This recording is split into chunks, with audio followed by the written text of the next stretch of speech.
বেইজিংয়ের লণ্ঠন প্রদর্শনী যেন এক আলোর জাদুকরী মেলা। ২০০টির বেশি আলোকসজ্জার সেটে সাজানো হয়েছে পুরো এলাকা, যেখানে আধুনিক প্রযুক্তির সাথে মিশে আছে চীনের প্রাচীন ঐতিহ্যের সুর। বিভিন্ন রঙের আলোর বিচ্ছরণে পুরো আকাশ যেন আলোকিত হয়ে উঠেছে, আর সেই আলোর দুনিয়ায় মুগ্ধ হয়ে হাঁটছেন দর্শনার্থীরা। চীনা চন্দ্র ক্যালেন্ডারের অষ্টম মাসের ১৫তম দিনে এই উৎসব পালিত হয়। এটি এ বছরের ১৭ সেপ্টেম্বর পালিত হবে। এই ৩ দিনের ছুটিতে দেশটির বাসিন্দারা লণ্ঠন প্রদর্শনী, সংস্কৃতি অনুষ্ঠান, চাঁদ দেখা ও ঐতিহ্যবাহী মুন কেক খেয়ে উদযাপন করেন।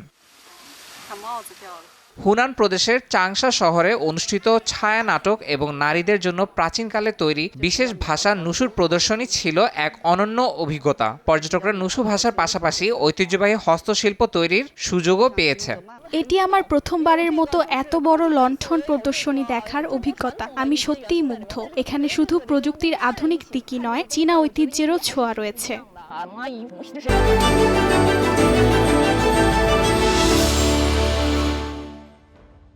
এছাড়া জিঙ্গাং প্রাচীন শহরে চলছিল চীনের ঐতিহ্যবাহী ফুলের ড্রাম অপেরা ও বিয়ানলিয়ান পারফরম্যান্স।